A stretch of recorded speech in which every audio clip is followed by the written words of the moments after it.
Welcome back to my channel. আমি আজকে আপনাদের সাথে শেয়ার করব আমাদের ডুয়ার্সের প্রথম দিনটা ঠিক কেমন কেটেছিল, আমরা কোথায় কোথায় গেছিলাম, কী কী করেছিলাম। তো প্রথম আমাদের জার্নিটা স্টার্ট হয়েছিল নবদ্বীপ স্টেশন থেকে।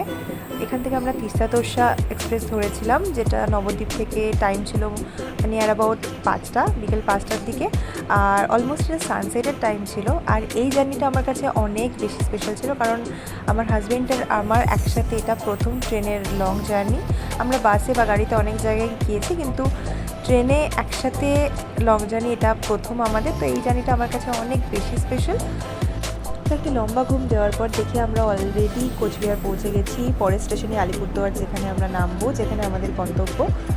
তো দেখুন, অলমোস্ট আমরা আলিপুরদুয়ারে নেমে গেছি। এটা আলিপুরদুয়ারে আমার প্রথমবার আসা। এখান থেকে আমরা টোটো নিয়ে নিই, কারণ আমার হাজব্যান্ডের বন্ধুর রুমে আমাদের যাওয়ার ছিল, একটু বিশেষ দরকার ছিল। আপনাদের সাথে সকালের আলিপুরদুয়ার শহরটাকে একটু শেয়ার করলাম। দেখুন, খুব সুন্দর পরিবেশ, খুব ভালো লাগছিল। এখান থেকে আমরা বাস নিয়ে নিই, যে বাসটা মোস্ট প্রবলি কোচবিহার থেকে ছাড়ে, তারপর আলিপুরদুয়ার হয়ে এটা চলে যায় বক্সা টাইগার রিজার্ভে এবং জয়ন্তী পর্যন্ত এটা যায়।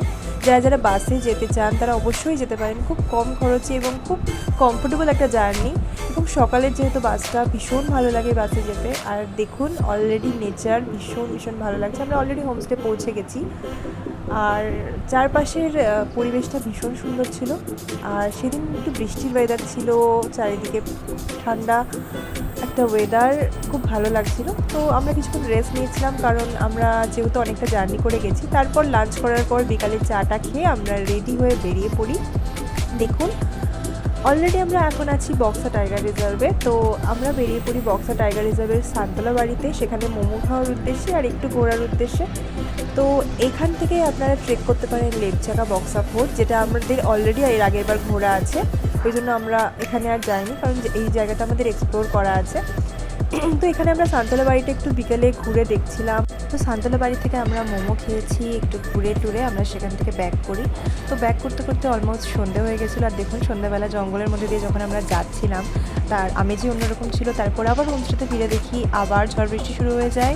তো তারপর আমরা তাড়াতাড়ি ঘুমিয়ে পড়েছিলাম সকালে ওঠার উদ্দেশ্যে, কারণ কালকে আমাদের আরও অনেক প্ল্যান আছে।